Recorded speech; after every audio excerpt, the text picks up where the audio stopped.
السلام عليكم السلام عليكم الحمد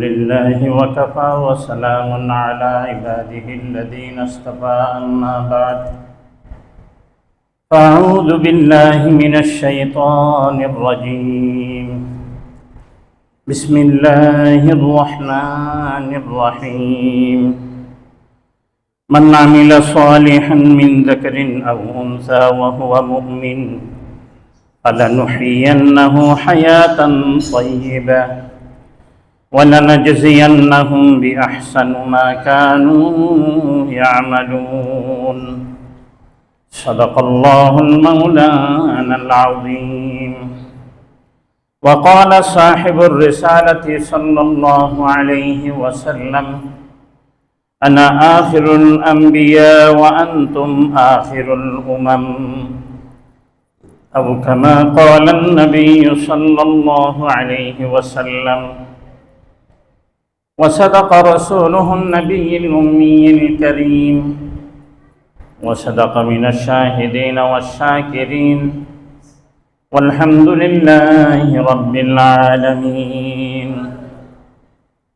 حمد و تعریف اس خدا کی جس نے بخشا زندگی حمد و تعریف اس خدا کی جس نے بخشا زندگی درود سلام اس نبی پر جس نے سکھایا بندگی بلغ العلا بکمالہ کشف الدجى بجماله حسنت جميع خصاله صلوا عليه وآله اللهم صل على سيدنا ونبينا وشفيعنا وحبيبنا ومولانا محمد صلى الله عليه وعلى آله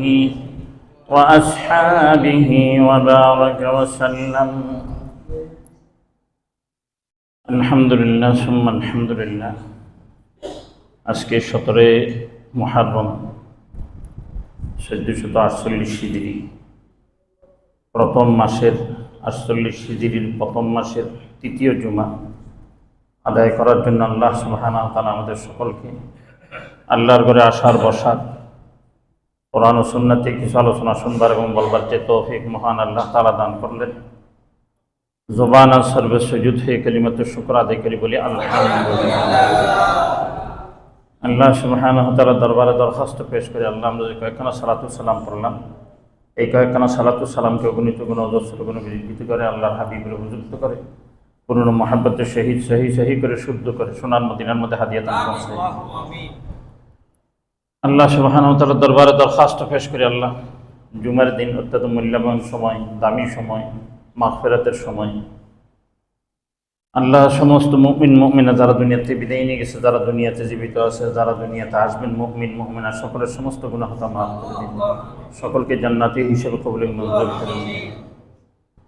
আলহামদুলিল্লাহ সুম্মা আলহামদুলিল্লাহ। আমরা বেশ কয়েক জুমা থেকে শুনে আসতেছিলাম যে কথাটা আমরা বলছিলাম মুহররমের 10 তারিখ দামি কেন, এটার উপর আলোচনা চলতেছিল। আমি আজকে কিছু বিষয়ের উপর আলোচনা করে চেষ্টা করব সমাপ্ত করার জন্য। এটা এমন একটা বিশাল বিষয়, এটা মাসকে মাস আলোচনা করলেও শেষ হবে না, এরকম বিশাল একটা বিষয়, এটা বিশাল একটা সাগর এটা। কিন্তু আমি চেষ্টা করব আপনাদের বোঝার জন্য কয়েকটা জিনিস। প্রথম নম্বর, আমাদের দেশে প্রচলিত রয়ে গেছে যেটা মানুষের মুখে মুখে আমিরে মাবিয়া নিয়ে কিছু কথা। দ্বিতীয় নম্বর প্রচলিত রয়ে গেছে হোসাইন রাদিয়াল্লাহু তাআলাকে শাহাদাতের সময় পানি না পাওয়া, ওনার ছোট ছেলে পানি না পাওয়া, পানির পিপাসায় কাতরাইতে কাতরাইতে ওনারা দুনিয়ার থেকে বিদায় নেওয়া। এবং তৃতীয় নম্বর, ইয়াজিদ সম্পর্কে কিছু কুধারণা, ইয়াজিদ এমন ছিলেন, ইয়াজিদ এমন ছিলেন, ইয়াজিদ এমন ছিলেন, এই কথাগুলি বলা। এগুলি চেষ্টা করবে, এগুলির উপর দিয়ে একটা কথা বলি আমার কথা আজকে শেষ করার জন্য আল্লাহ সুবহানাহু ওয়া তাআলা তৌফিক শামিল হাল দেন। আমি গত জুমায় আলোচনা করছিলাম আলী রাদিয়াল্লাহু তাআলার জন্ম। আলী রাদিয়াল্লাহু তাআলার জন্ম হন 15 সেপ্টেম্বর 601 খ্রিস্টাব্দে ইন্তেকাল করেন। 40 হিজরি রমজান মাসের মধ্যে 17 রমজান তিনি ইন্তেকাল করেন। তার এই খেলাফতকালে আমিরে মাবিয়ার সাথে আমি কথা বলতেছি, আমি জানি না কতটুকু আপনাদেরকে বুঝাইতে পারবো, কতটুকু আপনারা বুঝে নিতে পারবেন। এটা অত্যাধিক গুরুত্বপূর্ণ কিছু বিষয় রয়ে গেছে এখানে, ঈমান এবং আকীদার বিষয়। এখানে কোনো মুসলমানকে যদি কোনো মুসলমান গালি দেয়, কোনো মুসলমানকে কোনো মুসলমান যদি কাফের বলে, যেই মুসলমানকে কাফের বলতেছে যদি উনি কাফের না হয়, তাহলে ওই কাফেরটা তার কাছে ফিরে আসবে। সে দুনিয়ার থেকে বিদায় নেওয়ার কালে ঈমান নিয়ে বিদায় নিতে পারবে না। এই কথাটা, এই ছোট্ট কথাটা ব্র্যাকেট দিয়ে স্মরণ রাখবেন। আমি এই কথাটার আলোকে একটা কথা বলতেছি, এখানে আসবেন। যে জিনিসটা বলতেছিলাম, আলী রাদিয়াল্লাহু তাআলা আনহু যখন খলিফাতুল মুসলিমিন হইলেন, তার সাথে আয়েশা সিদ্দিকার দ্বিমত, আব্দুর রহমান ইবনে আউফের দ্বিমত, এগুলি বড় বড় সাহাবী, আমিরে মুআবিয়ার দ্বিমত, ইত্যাদি ইত্যাদি আরো অনেক সাহাবীদের দ্বিমত ছিলেন। এই দ্বিমত ছিলেন। আলী রাদিয়াল্লাহু তাআলা আনহু খলিফাতুল মুসলিমিন ছিলেন, এটা দ্বিমত ছিলেন না। পরিষ্কার বুঝে নিবেন, আমিরে মুআবিয়া আলী রাদিয়াল্লাহু তাআলা আনহু খলিফা ছিলেন, এটার কোনো দ্বিমত ছিলেন না। একটা সম্প্রদায়, আমি নাম নিচ্ছি না, ওই সম্প্রদায় সম্পর্কে যদি আপনারা কথা শুনতে চান তাহলে আমি লাগাতার তাদের সম্পর্কে কথা বলতে পারবো। একদম আমার নাকে চাইলেম যতটুকু আমার কম এলেম, আমি কম এলেমের মধ্যে ইনশাল্লাহ 10 জুমা পার করতে পারবো। এই যে 40 মিনিট করে 10টা জুমা পার করে তাদের পরিচয়, তাদের মুখোশ উন্মোচন করতে।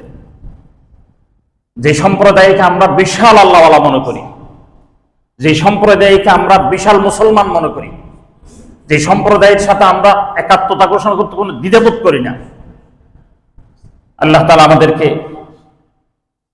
এগুলিকে সমঝার এবং বোঝার তৌফিক দান করে বলেন আমিন।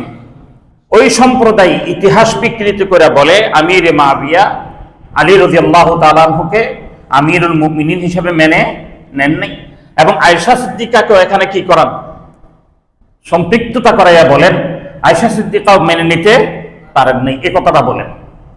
আল্লাহ করে বলতেছি, আমি আমার নিজের ঈমানের জিম্মাদারি নিয়ে বলতেছি মিম্বরে বসে, সমস্ত সাহাবায়ে কেরামের সাথে আলী রাদিয়াল্লাহু তাআলার সাথে যে দ্বিমত ছিলেন, এই দ্বিমতটা খেলাফত নিয়ে নয়। এটার মধ্যে যারা ইতিহাস বিকৃত করবে, আমি তাদেরকে বলবো ওনারা আল্লাহকে ভয় করে। ইত্তাকুল্লাহ, ইত্তাকুল্লাহ, ইত্তাকুল্লাহ। কিসের দ্বিমত ছিলেন?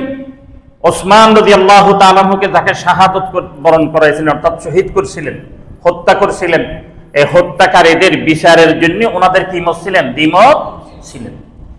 ওনারা বারবার আলী রাদিয়াল্লাহু তাআলা আনহুকে বলতেছিলেন আপনি তাদের বিচার করেন, তাদের বিচার করেন। আলী রাদিয়াল্লাহু তাআলা কেন বিচার করেন না আমি গত জুমা হালকা করে আপনাদেরকে বলছিলাম। ওসমান রাদিয়াল্লাহু তাআলা যেদিন শাহাদাত বরণ করবেন, ওই দিন আলী রাদিয়াল্লাহু তাআলা গেছিলেন ওসমান রাদিয়াল্লাহু তাআলার ঘরের মধ্যে। ওসমান রাদিয়াল্লাহু তাআলার সাথে আলী রাদিয়াল্লাহু তাআলার সাথে কথা হইলেন। আলী রাদিয়াল্লাহু তাআলা বললেন আমি তাদেরকে কি করে দিছি? মাফ করে দিছি। এই কথা বলার পর, এটা তো আলী রাদিয়াল্লাহু নিজেই সাক্ষী, অন্য কোনো কেউ সাক্ষী ছিলেন না। যেখানে যাকে হত্যা করছে সে যদি মাফ করে দেয় তখন উনি কেমনি বিচার করবে? এদিক থেকে আলী রাদিয়াল্লাহু তাআলা বিচার করেন নাই।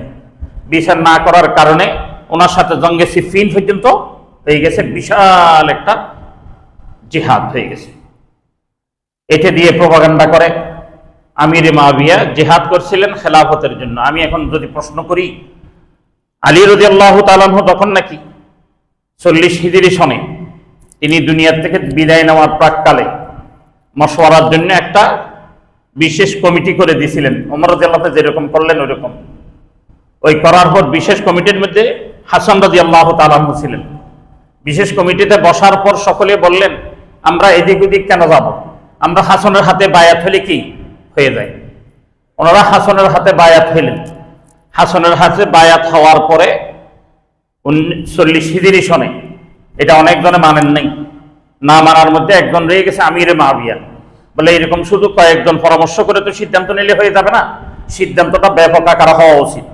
কারণ আগে ওমর রাদিয়াল্লাহু তাআলার সময় রাষ্ট্র ছিল অনেক ছোট, এখন রাষ্ট্র ব্যাপক। এই বিশাল রাজ্যের সাম্রাজ্যের খেলাফতের সামাল দেওয়ার মতো এই ছোট বাচ্চার মধ্যে ক্যাপাসিটি আছে কিনা দেখতে হবে। এই কথাগুলির মধ্যে যখন দ্বিমত হলেন, খেলাফত নিয়ে হয়নি, তিনি খেলাফতের দাবিদারও ছিলেন না আমিরে মাবিয়া।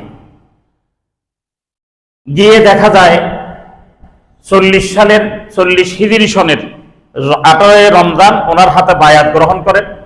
তিনি 18 রমজান থেকে নিয়ে রমজান, শাওয়াল, জিলকাদা, জিলহাজ্জা, মুহররম, সফর মাসের মধ্যবর্তী যখন নাকি ওনার সাথে আমিরে মাবিয়ার সাথে কথা হয়, তখন আমিরে মাবিয়াকে বললেন, ঠিক আছে আমি আপনার হাতে কি দিয়ে দিব, খেলাফত দিয়ে দিব কয়েকটা শর্তের বিনিময়ে।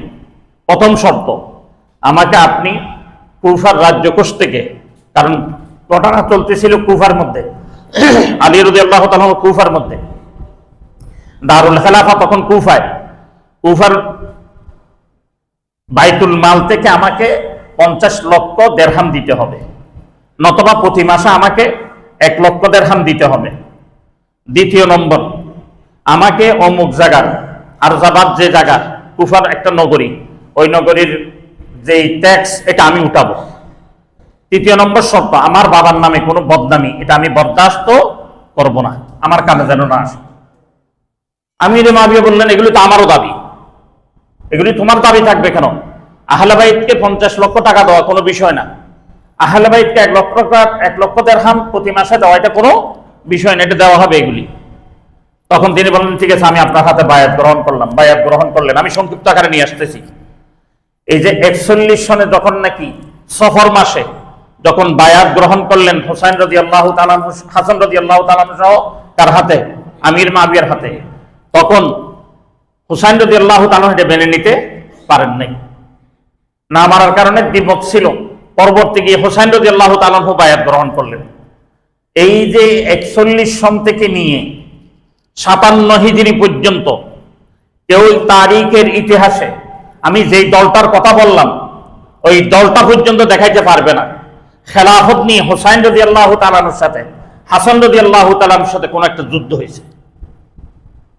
অর্থাৎ আলী রাদিয়াল্লাহু তাআলা, আহলে বাইত যারা, তারা কখনো খেলাফতের দাবিদার নিয়ে আমির মাবিয়ার সামনে দাঁড়ান নাই। আর আমির মাবিয়া খেলাফতের দাবিদার নিয়ে হুসাইনের সামনেও দাঁড়ান নাই, আলীর সামনেও দাঁড়ান নাই।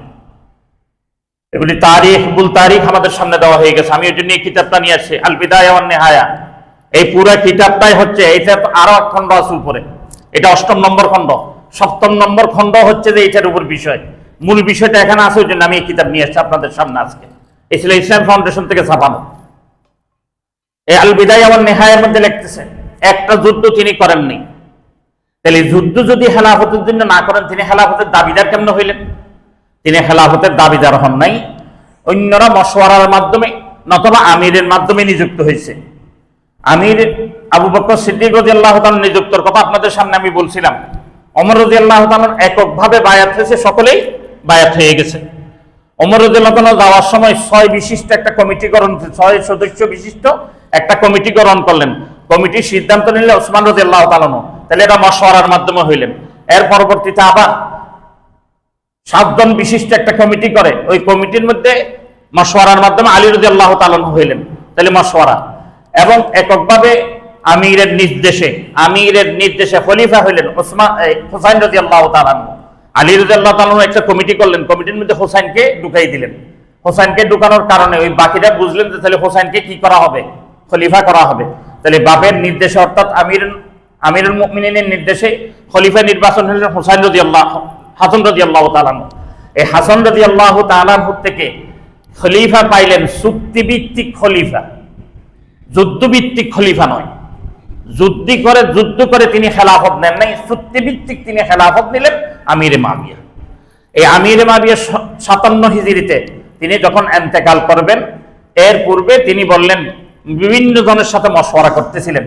মশওয়ারার মধ্যে গিয়ে সবচেয়ে বড় যে জিনিসটা আমি আপনাদেরকে বলছিলাম, সাবাই গুপ্ত দল, গুপ্ত হত্যার যে দল, ওই দলের কিছু লোককে, মুসলমানের কিছু লোককে কিনে ফেললেন। তার মধ্যে একজন তো খুদ নিজেই ছিলেন ইহুদির গোলামের আওলাদ। তিনি কে? উবাইদুল্লাহ ইবনে জিয়াদ। তিনি বাসরা গভর্নর ছিলেন। মদিনার গভর্নর কে ছিলেন? মদিনার গভর্নর ছিলেন ওয়ালিদ ইবনে উতবা ইবনে আবু সুফিয়ানের ভাতিজা, এই বিক্রি হয়ে গেছে ওই গুপ্ত দলের কাছে। আরেকজন কে ছিলেন? কুফানগরের যিনি দাকাই ইবনে কাইস, তিনিও বিক্রি হয়ে গেলেন। এই তিনজন বারবার পরামর্শ দিতে আরম্ভ করলেন আমিরে মুআবিয়াকে, আমরা দেখতেছি উপযুক্ত হচ্ছে আপনার সন্তান ইয়েজিদ। এখন ইয়েজিদ, আসেন আমি শেষের দিকে চলে আসতেছি। ইয়েজিদ কোথায় ছিলেন তখন? ইয়েজিদ সম্পর্কে আমাদের কাছে এমন ভাবে কিছু কথা বলা হয় যে ইয়েজিদ শরাব পান করতেন, শরাবী ছিলেন, ইয়েজিদ নারীবাজি ছিলেন। এগুলি একদম সচরাচর বলতে বলতে আমাদেরকে কান ঝাঁঝলা বানাই বলতে। আমি ইয়েজিদকে আল্লাহর ওলি বানাচ্ছি না, আমি ইয়েজিদকে আল্লাহর ওলি বানানো আমার দরকারও নেই, কারণ সে নিজে যদি আল্লাহর ওলি হয় তাহলে আল্লাহর ওলি, আমি আল্লাহর ওলি বানিয়ে লাভ কি? কিন্তু আপনি বিকৃত ইতিহাস যে মানুষের মস্তিষ্কে ঢুকিয়ে দিয়েছেন, এগুলি বের করতে হবে। এগুলি বের করতে হলে আপনি এই কিতাব দেখবেন। এই কিতাবের পৃষ্ঠা নম্বর আমি আপনাদেরকে বলে দিচ্ছি। পৃষ্ঠা নম্বর হচ্ছে 285 নম্বর পৃষ্ঠার শেষের দিকে কি লেখছেন? 51 হিজরিতে তিনি ইয়েজিদ বিন আমিরে মুআবিয়ার নেতৃত্ব দিয়েছিলেন কুস্তুনতুনিয়ার, অর্থাৎ 51 হিজরি সনে আমিরে মুআবিয়া সর্বপ্রথম যিনি সাগর মুখে যুদ্ধের জন্য, অর্থাৎ নদী ভ্রমণ, নদীর মাধ্যমে যুদ্ধের যে ইতিহাস এবং তারিখ, এর পূর্বে মুসলমান বা অন্য অমুসলমান কোথাও নাই সফিনার মধ্যে, অর্থাৎ যুদ্ধ জাহাজ দিয়ে যুদ্ধ করছে এই তারিখ আর কোথাও নাই। 51 হিজরি সনে আমিরে মুআবিয়ার মাধ্যমে, আমিরে মুআবিয়ার নেতৃত্বে, ইয়েজিদের নেতৃত্বে কুস্তুনতুনিয়ার বিরুদ্ধে, রোম রাজ্যের বিরুদ্ধে ভূমধ্য সাগরে যে বিশাল বহর নিয়ে যুদ্ধ করেন, সেই যুদ্ধটার নাম হচ্ছে রুমক যুদ্ধ। এই যুদ্ধের নেতৃত্ব দিয়েছিলেন ইয়েজিদ। ইয়েজিদ একজন এত বড় মুজাহিদ ছিলেন, 51 হিজরির থেকে নিয়ে তিনি যুদ্ধের মধ্যেই ছিলেন। 57 হিজরিতে যখন ওনাকে খলিফাতুল মুসলিমিন করা হচ্ছে, তখনও তিনি জানতেন না। ওয়াল্লাহ করে বলতে সেই কিতাব সাক্ষী রয়ে গেছে। তারিখ আর কত বিকৃত করবেন, মুসলমানকে আর কত কাফের বানাবেন? সাহাবীর ছেলেকে তাবিকে আপনি কাফের বানাই দিচ্ছেন, এত বড় স্পর্ধা।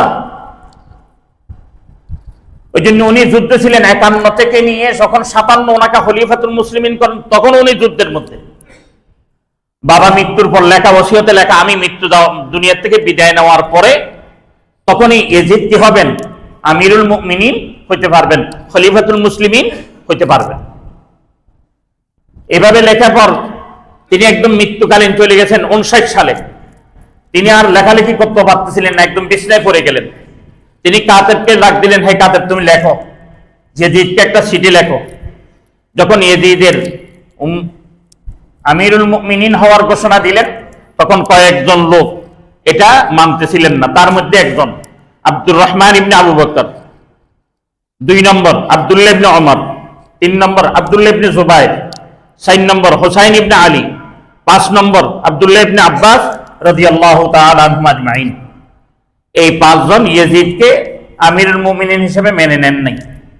তখন তিনি পত্র লিখলেন, ইয়েজিদ শোনো, তুমি আমিরুল মুমিনিন হবে, কিন্তু আমিরুল মুমিনিন যেমন তেমন জিম্মেদারের নাম নয়।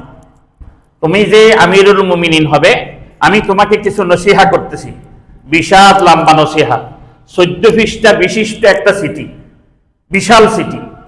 এই চিঠির মধ্যে তিনি এক প্রান্তে এসে এই যেটা লেখেন, শুনো, তোমার বিরুদ্ধে এখন মুসলিমে কয়েকজন লোক শক্তিশালী আছে, বাকিরা শক্তিশালী নয়। তার মধ্যে আব্দুর রহমান ইবনে আবু বকর, তুমি খবরদার, তিনি যেখানেই গিয়ে ইবাদত করতে চায় তাকে ইবাদত করতে দিবে, কখনো বাধা দিবে না তাকে। কোনো জায়গায় তাকে কি দিবে না? ইবাদতে বাধা দিবে না। সে যেখানে মনে চায় ওখানে গিয়ে ইবাদত করতে পারবে, তাকে এটা উন্মুক্ত করে দিবে ইবাদতের জন্য। সে তোমার খেলাফতের দাবিদার নিয়ে আসবে না, কারণ তার ইবাদত করার শৌক যোগ বেশি, সে ইবাদত করবে। ওমর রাদিয়াল্লাহু তাআলা, আব্দুল্লাহ ইবনে ওমর, এই আব্দুল্লাহ ইবনে ওমরকে তুমি এমন ভাবে ধরবে যেন ছাড়তেও নাই ধরতেও নাই, ওনাকেও তোমার নজরের মধ্যে রাখবে, উনি কোথায় যায় কি করে। কারণ তাকে ব্যবহার করবে আব্দুল্লাহ ইবনে জুবাইর। তাকে ব্যবহার কে করবে? আব্দুল্লাহ ইবনে জুবাইর তাকে ব্যবহার করবে। খবরদার আব্দুল্লাহ ইবনে জুবাইরের যেন সে ব্যবহার না হয়, এটা ব্যবস্থা তুমি নিবে। আব্দুল্লাহ ইবনে জুবাইরকে তুমি কি করবা? সে একজন সিংহ, এমন সিংহ, সে যারে চাপে ধরে তারে আর ছাড়ে না। আব্দুল্লাহ ইবনে জুবাইরকে তুমি যখনই পাবে, যেখানেই পাবে বন্দি করে ফেলবে। হুসাইন ইবনে আলী, তখন তুমি ওনাকে পাবে, উনি নওয়াসায়ে রসুল। খবরদার ওনার সাথে কোনো ধরনের বিয়াদবি হয়তো করবে না। কথা বলতে গিয়ে, এই সম্মান রাখতে গিয়ে তুমি এই কাজটাও করবে।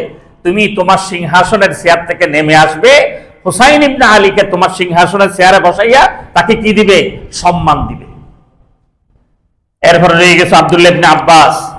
বলে আব্দুল্লাহ ইবনে আব্বাস রাদিয়াল্লাহু তাআলা এমন একজন শৌখিন লোক, তার শখ নিয়ে সে তাকে বিভিন্ন জায়গায় বেড়ায়, বিভিন্ন জায়গায় এদিক যায়, তাকে তার অবস্থায় ছেড়ে দিবে। বাকিদেরকে তুমি না দেখলেও চলবে, এই 5 জন ব্যক্তিকে তুমি দৃষ্টিতে রাখবে। যখন 59 হিজরি, তখন আবু বকর সিদ্দিক রাদিয়াল্লাহু তাআলার সন্তান আব্দুল্লাহ ইবনে ওমর, আব্দুর রহমান ইবনে আবু বকর দুনিয়া থেকে বিদায় নেন।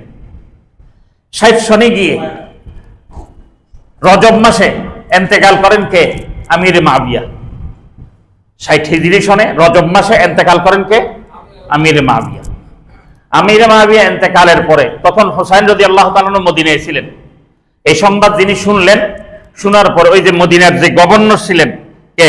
ওয়ালিদ ইবনে উতবা ইবনে আবি সুফিয়ান, অর্থাৎ আমির মুআবিয়ার ভাতিজা।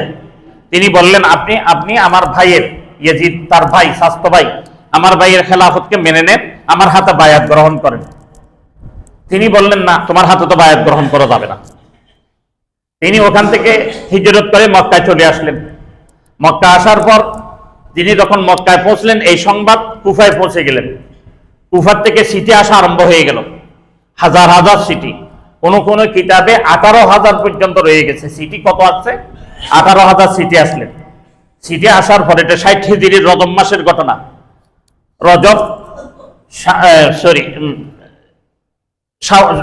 রমজান শাওয়াল মাসের ঘটনা। রজব মাসের ঘটনা। রজব মাসের মধ্যে যখন নাকি সিটি আসতেছিলেন, রমজান চলে গেলেন, শাওয়াল চলে গেলেন, শাবান চলে গেলেন, জিলকদ যখন আসলেন, এই জিলকদ মাসের মধ্যে তিনি সিদ্ধান্ত নিলেন কুফায় যাবেন।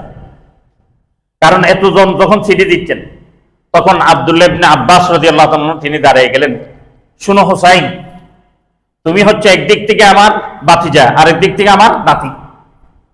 কেমনে? আব্দুল্লাহ ইবনে আব্বাস, যে আব্বাস রাদিয়াল্লাহু তাআলা, তিনি হলেন রাসূলুল্লাহ সাল্লাল্লাহু আলাইহি ওয়াসাল্লামের চাচা, আপন চাচা। এই দিক থেকে আব্দুল্লাহ হচ্ছে রাসূল সাল্লাল্লাহু আলাইহি ওয়াসাল্লামের ভাই। তাহলে ভাই হিসাবে হাসান এবং হোসাইন আব্দুল্লাহর কি হয়? নাতি হয়। আবার এদিক গিয়ে আলী রাদিয়াল্লাহু তাআলা ওনার কি? স্বাস্থ্য ভাই। তাহলে এদিক গিয়ে কি হয়? ভাতিজা হয়। বলে একদিক দিয়ে তুমি আমার ভাতিজা, আরেক দিক দিয়ে তুমি আমার নাতি। তোমার প্রতি আমার কতটুকু ভালোবাসা আছে এটা আমি তোমাকে দেখাইতে পারবো না, কিন্তু আমি তোমাকে বলি, তুমি এই হটকারী সিদ্ধান্ত নিও না। তুমি আকিলকে এখানে পাঠাইও না, তুমিও যাইও না, কেউ যাওয়ার দরকার নেই কুফাতে। কারণ কুফা নগরী তোমার বাবার সাথে পর্যন্ত কি করছে? বেঈমানি করছে। তুমি তাদের এখানে যাইও না, যাওয়ার দরকার নাই। কারণ তোমার বাবাকে যে হত্যা করছে, এই গুপ্ত হত্যার দল এখানে ঘরে ঘরে ছড়িয়ে গেছে। প্রত্যেকটা ঘরে ঘরে গুপ্ত হত্যার দল রয়ে গেছে, টাকা খাইয়া সুযোগ সুবিধা নিয়ে। শুধু টাকা খাইয়া সুযোগ সুবিধা এখন আছে এরকম না, তখনও ছিল, এখনো আছে, এর আগেও ছিল, এরপরও থাকবে। তখন এটা তিনি শুনেন নাই। তিনি আসলে আকিল ইবনে মুসলিম ইবনে আকিলকে পাঠাইলেন। মুসলিম ইবনে আকিল চলে গেলেন। যাওয়ার পর তখন তিনি যখন কুফায় পৌঁছলেন, 32,000 নওজওয়ান ওনার হাতে বায়াত গ্রহণ করলেন হোসাইন রাদিয়াল্লাহু তাআলা আনহুর ব্যাপারে। তখন এই কথা তিনি চিঠিতে লিখে দিলেন হোসাইন রাদিয়াল্লাহু তাআলা আনহুকে, আপনি আসতে পারেন, কুফা নগরীর নিরাপদ। এর মধ্যে কুফা নগরীর যিনি কি ছিলেন? গভর্নর ছিলেন। বসরার গভর্নর ছিলেন হচ্ছে যে উবাইদুল্লাহ ইবনে জিয়াদ। তখন তিনি একটা চিঠি ইস্যু করলেন, তার থেকে ইয়াজিদ থেকে। ইয়াজিদ এখনো আসি পৌঁছেন নাই। ইয়াজিদ এখনো পর্যন্ত আসি তিনি আমিরুল মুমিনিন হইতে পারেন নাই, কিন্তু ওনার থেকে দ্রুতগামীতে একটা চিঠি নিয়ে তিনি ইস্যু করে দিলেন, আমাকে কি করা হোক? কুফার কি করা হোক? গভর্নর নিয়োগ করা হোক। অর্থাৎ সিরিয়ার সাথে কুফাকে একত্রিত করে 2 জায়গার গভর্নর আমাকে বানানো হোক। তাকে 2 জায়গার গভর্নর বানানো হলো। তিনি তাড়াতাড়ি কুফা নগরীতে আসলেন। আসার পরে মুসলিম ইবনে আকিলকে হাতে নিলেন। এটা বিশাল ঘটনা। এক বুড়ির ঘরে আশ্রয় নিয়েছিলেন। বুড়ির ছেলে দুঃখাবাজি করে এনে তাকে তার কাছে উবাইদুল্লাহ ইবনে জিয়াদের কাছে দিয়ে দিলেন। উবাইদুল্লাহ ইবনে জিয়াদ তাকে হত্যা করলেন। এটা অনেক বড় ঘটনা। বললাম তো এই ঘটনাগুলি বলতে গেলে এরকম নয়, কয়েক বছরের শুক্রবার লেগে যাবে, এত দীর্ঘ আলোচনা এগুলি। তখন মুসলিম ইবনে আকিলকে হত্যা করলেন। হত্যা করার পর যারা 32,000 যারা কি হয়েছিলেন, বায়াত গ্রহণ করছিলেন, বেছে বেছে তাদেরকে সকলকে বন্দী করলেন কুফার গভর্নর হাউসে। গভর্নর হাউসে বন্দী করে তাদের সামনে বললেন, যদি তোমরা যদি হোসাইনের সাথে আবার বায়াত হতে যাও তাহলে তোমাদের এই অবস্থা হবে। হোসাইন রাদিয়াল্লাহু তাআলা আশা রওনা দিয়ে দিলেন। রওনা দেওয়ার পরে ওবায়দুল্লাহ ইবনে জিয়াদ যখন শুনলেন হোসাইন রাদিয়াল্লাহু তাআলা আসতেছে, এই শোনার পর তিনি ফোরাত নদীর তীরে যেই কারবালা নামে স্থানের মধ্যে তাকে কি করে দিলেন, দাঁড় করাই দিলেন। আর পার হইতে পারবেন না, আর যেতে পারবেন না। এখন শুনেন কথা, এটা হচ্ছে মূল জিনিস। এখন এই ওবায়দুল্লাহ ইবনে জিয়াদ কে ছিলেন, তার পরিচয় কি? তিনি হচ্ছেন যে খায়বর থেকে খেদানো। ওমর রাদিয়াল্লাহু তাআলা বললেন, আখরিজিল ইয়াহুদা ওয়ান নাসারা মিন জাজিরাতিল আরব। আমার নবী বললেন, ইহুদি এবং খ্রিস্টান আরব রাজ্যে থাকতে পারবে না, অর্থাৎ কোনো অমুসলিম আরব রাজ্যে থাকতে পারবে না, আরব রাজ্যে আশ্রয় দেওয়া যাবে না, কারণ আমার জন্য নিরাপদ না, আমার ধর্মের জন্য নিরাপদ নয়। পরবর্তীতে ঘটনা রয়ে গেল, রাসূল ইসলামের লাশ পর্যন্ত চুরি করতে চাইছে খ্রিস্টানরা, অর্থাৎ মক্কা এবং মদিনা তাদের হাতে নিরাপদ নয়। ইহুদি খ্রিস্টানদের হাতে যদি মক্কা এবং মদিনা যায় তছনছ হয়ে যাবে। এই জন্য আল্লাহর নবী বলে দিলেন, আখরিজিল ইয়াহুদা ওয়ান নাসারা মিন জাজিরাতিল আরব। ওমর রাদিয়াল্লাহু তাআলা এটা বাস্তবায়ন করলেন। এই ওমর রাদিয়াল্লাহু তাআলা তাদেরকে খেদাই দিলেন। এই কিছু লোক নিয়ে রোম রাজ্যের মধ্যে আশ্রয় গ্রহণ করলেন। এই রোম রাজ্যের আশ্রয় গ্রহণ করার মধ্যে তার মধ্যে একজন ছিলেন ওবায়দুল্লাহ ইবনে জিয়াদের মা। তিনি ছিলেন বাদী। ওখান থেকে তার সন্তানকে তিনি আজাদ করার জন্য এই অঞ্চলে ছেড়ে দিলেন, কারণ তারা আরবি ভাষা জানতেন। তিনি এখানে আসার পর এমন পর্যায়ে গিয়ে পৌঁছে গেলেন, তার বুদ্ধিমাত্রায়, সে অত্যাধিক বুদ্ধি প্রকট ছিল, সে তার বুদ্ধিমাত্রায় সে আমিরে মাবিয়ার নৈকট্য অর্জন করলেন। নৈকট্য অর্জন করলে আমিরে মাবিয়া তাকে কি বানাইলেন, গভর্নর বানাইলেন সিরিয়ার। কিন্তু এই ওবায়দুল্লাহ ইবনে জিয়াদ, আপনি যদি তারিখ করেন, এই কিতাব সাক্ষী, এই কিতাবের মধ্যে লেখা রয়ে গেছে বেশ কয়েক জায়গায়, ইয়াজিদ ইবনে আমির মাবিয়া ওবায়দুল্লাহ ইবনে জিয়াদকে পছন্দ করতেন না এবং বলতেন, সে যদি আমার গভর্নর হিসেবে তাকে আমাকে নিয়ে সে তছনছ করবে, আমাকে নিয়ে খেলবে। সে ইয়াজিদ ইবনে আমির মাবিয়া খুব বিচক্ষণ একজন শাসক ছিলেন। আমির মাবিয়ার সে কম ছিলেন না, কারণ সে 20 বছর কেমনে শাসন পরিচালনা করত এটা স্বচক্ষে দেখছে, পড়া গন্ডায় দেখছে। দেখার পর সে তার অভিজ্ঞতার ঝুলি এত বড়, এরকম কেউ অভিজ্ঞতার ঝুলি ছিল না। ওই জন্য তিনি বললেন, ওবায়দুল্লাহ ইবনে জিয়াদ যদি আমার গভর্নর হয়, সে আমাকে চরকিতে ঘুরাইতে রাখবে। এই চরকিতে ঘুরাইলেন। কি করলেন? প্রথমেই তিনি লিখে নিয়ে নিলেন যে কুফার গভর্নর আমাকে বানানো হোক। কুফার গভর্নর বানাতে বাধ্য হয়ে গেলেন, সবাই সুপারিশ করলো ওনাকে বানানো হোক। যখন বানানো হইল, এখানে প্রথম যে কথাটা আপনাদের বুঝে না আসলে এটা বুঝার জন্য বলি, রন্দে রন্দে সবাই এজেন্ট, ইহুদি এজেন্ট প্রত্যেকটা জায়গায় জায়গায় ঢুকে রয়ে গেছে। যেখানে কোনো সমস্যা হচ্ছে, কোনটা তাদের পক্ষে যাবে, ওইরকম কাজটা তারা করা আরম্ভ করলেন। যখন কুফানের যে হোসাইন রাদিয়াল্লাহু তাআলা ঢুকতেছিলেন, তখনও পর্যন্ত ইয়াজিদ আসে পৌঁছে নাই। কোথায়? বসরায় আসে পৌঁছে নাই। দারুল খেলাফা ছিল বসরায়, সিরিয়াতে। সিরিয়ার একটা নগরী বসরা। বসরাতে কি ছিলেন? এখন বর্তমানে এটা কুফা এবং সিরিয়ার বর্ডার অঞ্চল। কুফা এবং সিরিয়ার বর্ডার অঞ্চল হচ্ছে যে বসরা নগরী। এই বসরা নগরীতে আমিরে মাবিয়া কি করছিলেন? দারুল খেলাফা হস্তান্তর করেছিলেন। কুফার থেকে হস্তান্তর করে দারুল খেলাফা সিরিয়াতে নিয়ে গেছিলেন। এই সিরিয়ার বসরা নগরীতে কুফা ইরাকের সীমান্ত অঞ্চল, ইরাকের সীমান্ত অঞ্চল, এই বসরা নগরীতে তিনি এখনো পৌঁছেন নাই। তিনি পৌঁছতেছেন জিলহজ মাসে, তাও 8 তারিখ কি 9 তারিখে, হজের পূর্বে। এদিক থেকে হজের পূর্বে রওনা দিলেন হোসাইন রাদিয়াল্লাহু তাআলা। মুহররম মাসের 2 তারিখ তিনি কুফায় পৌঁছে গেলেন। তখন 41 হিজরি শুরু, 61 হিজরি শুরু। 61 হিজরির মুহররম মাসের 2 তারিখ তিনি কুফায় পৌঁছলেন। তাকে কুফায় পৌঁছার পূর্বেই দাদলা নদীর তীরে তাকে আটকাই দিলেন। বললেন, আপনি কেন যাবেন? বলে, আমি আমার কিছু লোকজন আছে, তাদের সাথে দেখা করতে চাই। তখন শুনলেন যে আপনি যে দেখা করতে যাবেন, এরকম তো ওবায়দুল্লাহ ইবনে জিয়াদ তো এরকম করলেন। আপনার ভাই মুসলিমকে কি করে দিলেন? হত্যা করে দিলেন, শহীদ করে দিলেন। তখন আপনি ফিরে যান এখান থেকে, এখানে আপনার ঢোকার নিরাপদ নয়। তিনি বললেন, শুনো, আমি আওলাদে রাসূল, আমি নওয়াসে রাসূল। আমার ভাইকে নিঃসঙ্গভাবে হত্যা করবে, তার ব্যাপারে কোনো সিদ্ধান্ত বিহীন আমি এখান থেকে চলে যাব, এরকম নওয়াসায়ের রাসূল আমি নই, ওইরকম বিটু আমি নই। আমি এটার মোকাবেলা করে তারপর যাবো, এখান থেকে ফিরবো। তিনি যখন এই কথায় দৃঢ়তা রয়ে গেলেন, তখন এটা ওবায়দুল্লাহ ইবনে জিয়াদের কানে গেলেন। তিনি আসলেন, তিনি এসে বলতেছেন কি আপনি আমার সাথে যুদ্ধ করতে চান? আপনার কাছে তো কোনো অস্ত্রই নেই, আপনি যুদ্ধ করবেন কেমনে? কয়েক মিনিটের মধ্যে আপনাকে আমি শেষ করে দিতে পারি, আপনি যুদ্ধ না করে আমার হাতে আপনি ইয়েজিদের বায়াতের ইয়েজিদকে আমিরুল মুমিনিন মেনে আপনি বায়াত গ্রহণ করেন আমার হাতে। তিনি বললেন যদি ইয়েজিদের হাতে যদি বায়াতে গ্রহণ করতে হয় তাহলে তোমার হাতে করবো কেন? আমার তিনটে শর্ত। প্রথম নম্বর শর্ত, তুমি আমাকে কি করো শুনেন, এটা শুনেন। প্রথম নম্বর শর্ত, তুমি যদি আমাকে পারো মক্কা নগরীতে ফিরে যেতে দাও, আমি মক্কা নগরীতে ফিরে যাইব। আর যদি না পারো কোন একটা নিরাপদ একটা স্থানে আমাকে ফিরে যেতে দাও। তৃতীয় নম্বর হচ্ছে যে যদি এতটুক না হয় তাহলে ইয়েজিদের কাছে আমাকে নিয়ে যাও। এই তিনটা শর্ত যখন ওবায়দুল্লাহ ইবনে জিয়াদ শুনলেন, সেই যেই গুপ্ত মিশন নিয়ে আসলেন এই গুপ্ত মিশনের পুরো বিপরীত। কারণ মক্কা নগরীতে যদি হোসাইন রাদিয়াল্লাহু তাআলা চলে যায়, এখানে হচ্ছে আব্দুল্লাহ ইবনে জুবাইর রাদিয়াল্লাহু তাআলার শাসন, এখানে কোনো গভর্নর নেই। কারণ ইয়েজিদের কোনো শাসন, আমির মামির কোনো শাসন তখন মক্কায় চলতেছিল না। আব্দুল্লাহ ইবনে জুবাইরের একছত্র ক্ষমতার অধিকারী ছিলেন, তিনি ওখানে ওনার রাজত্ব করতেছিলেন।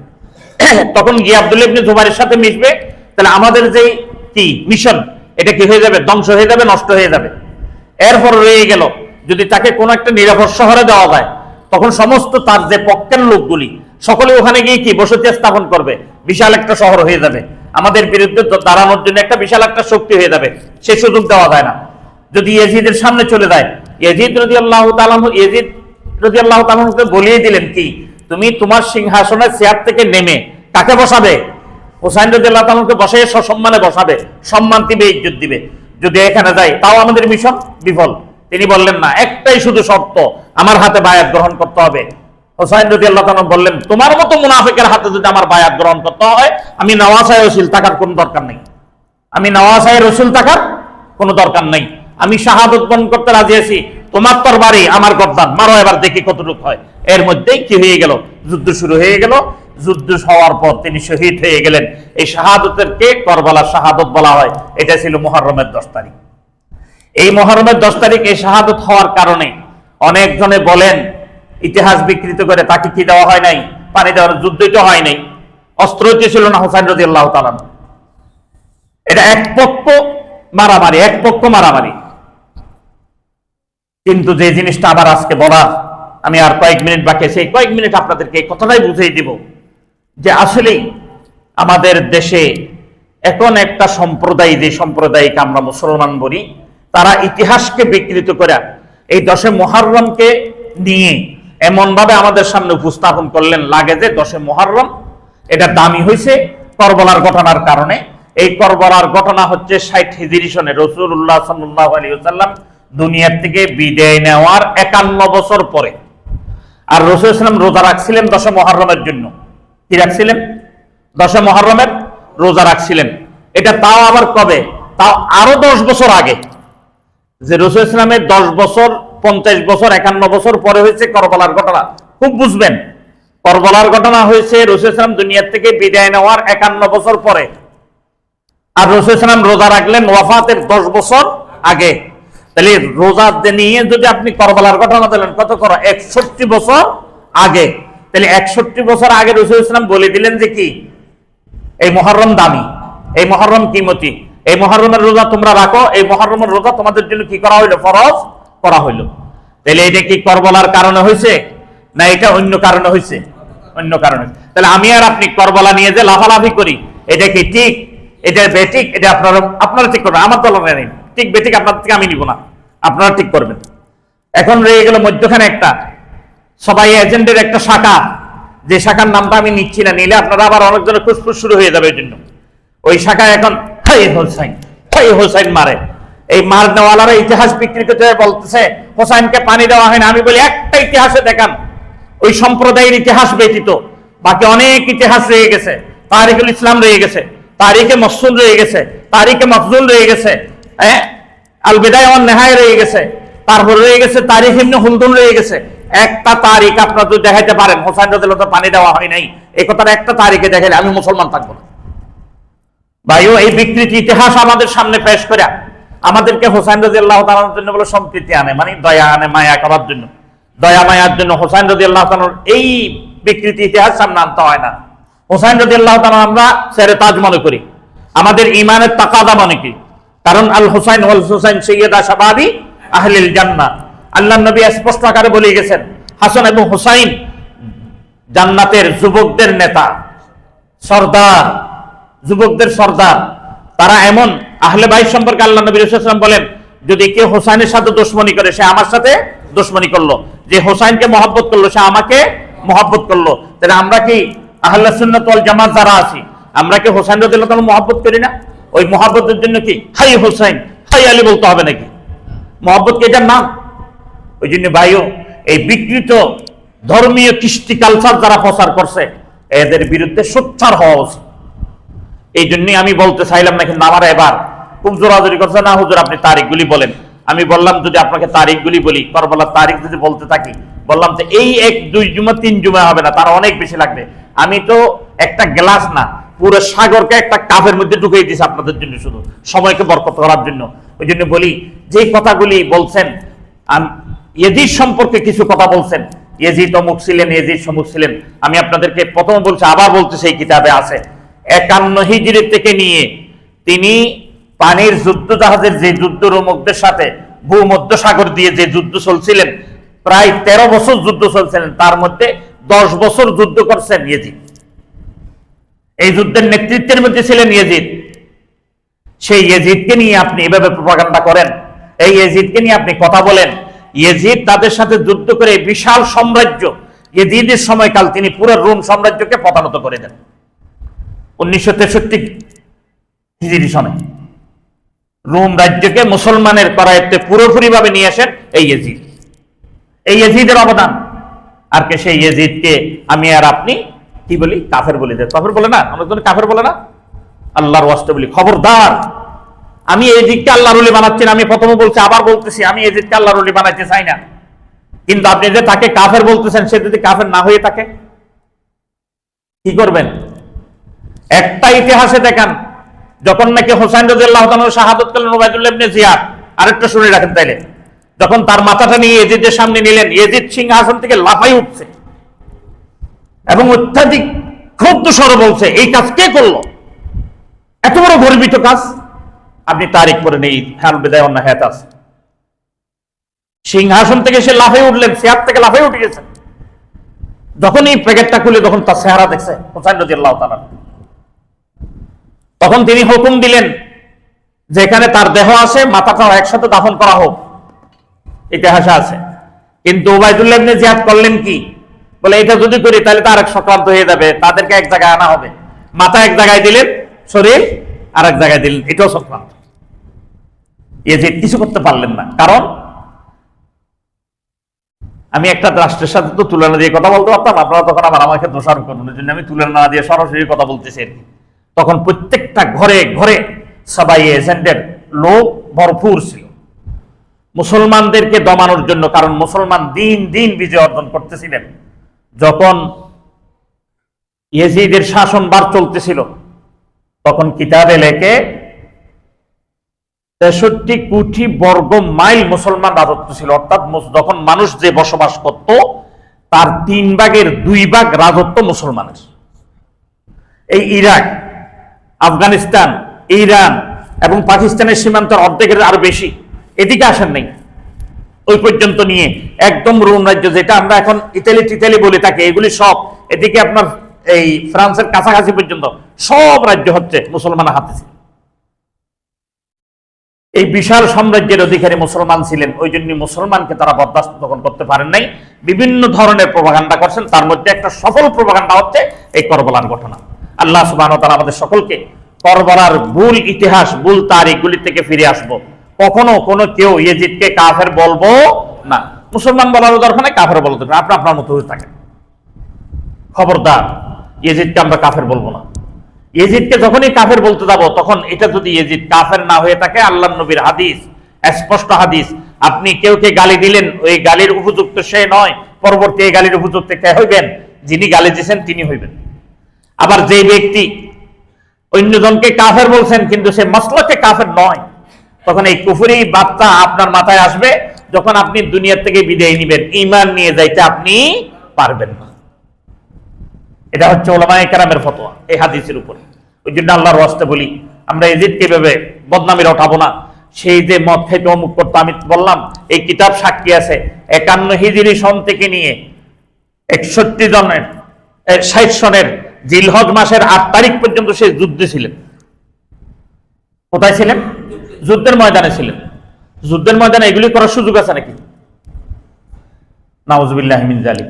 আর আমিরে মুআবিয়ার সন্তান আজাল্লু দরজার একজন সাহাবী, এত উচ্চ লেভেলের একজন সাহাবীর সন্তান এরকম হবে, এটা কখনো কল্পনা করা যায় না। এগুলি যারা আজওয়াদানসি যারা তারিখ লেখছেন, এই তারিখগুলি বিকৃত করে লেখছেন। আল্লাহ তাআলা এরকম তারিখগুলি থেকে, ইতিহাসগুলি থেকে আমাদের থেকে ফিরে থাকার তৌফিক দান করুন বলেন আমিন। যেমন তেমন লেখাপড়া পড়া উচিত নয়। ওই জন্য বলছেন তুমি লেখক দেখো, লেখকের কি ছিল, ঈমান কি, আকীদা কি, এগুলি তো তুমি লেখকের লেখা পড়ো। যদি ঈমান আকীদা ধ্বংস বিধ্বস্ত হয় তবে তাদের লেখা তুমি পড়িও না। ওই জন্যই আল্লাহ সুবহানাহু ওয়া তাআলা আমাদের সকলকে এই করবালার ঘটনার থেকে যে জিনিসটা আমাদের সামনে আসলেন, এটা হচ্ছে, এটাই প্রথম আমাদের আলোচনা ছিল যে 10 মুহররমের দান করবালার জন্য নয়, এটা মুসা আলাইহিস সালাতু ওয়াস সালামের মধ্য সাগর তার কওম এবং জাতিকে ফেরাউন থেকে মুক্তি দিয়েছে। ওই জন্যই মুসা আলাইহিস সালাম পালন করলেন। রাসূল সাল্লাল্লাহু আলাইহি ওয়াসাল্লাম বললেন আহাক্কু মুসা মিন আখিহি, মুসা তো আমার ভাই, সবচেয়ে বেশি হক আমি রাখি, তাহলে আমি রোজা রাখবো। ওই জন্যই মুহররমের দান হয়েছিলেন। এবং ইয়াজিদ সম্পর্কে যে কথাগুলি বলে, এগুলি বিভ্রান্তকর কথা থেকে আমরা বাঁচিয়ে আসবো। দ্বিতীয় নম্বর এশকালাত যেটা, এটা হচ্ছে যে আমির মুআবিয়া যুদ্ধ করছিলেন কিসের জন্য? খেলাফত পাওয়ার জন্য। তিনি খেলাফত যুদ্ধ করেও পান নাই, মশওয়ারার মাধ্যমে পান নাই, তিনি পাইছেন চুক্তিভিত্তিক খেলাফত পাইছিলেন, এর বাহিরে কোনো কিছু নাই। আল্লাহ সুবহানাহু ওয়া তাআলা আমাদের সকলকে এই মুষ্টিমেয় সংক্ষিপ্ত আকার আমি করবালার যে ঘটনাটা আপনাদের সামনে উপরে ধরলাম, আল্লাহ সুবহানাহু ওয়া তাআলা আমাদের সকলকে এই শোনার পর এইভাবে আমল করার তৌফিক দান করুন বলেন আমিন। ওয়া আখিরু দাওয়ানা আলহামদুলিল্লাহি রাব্বিল আলামিন।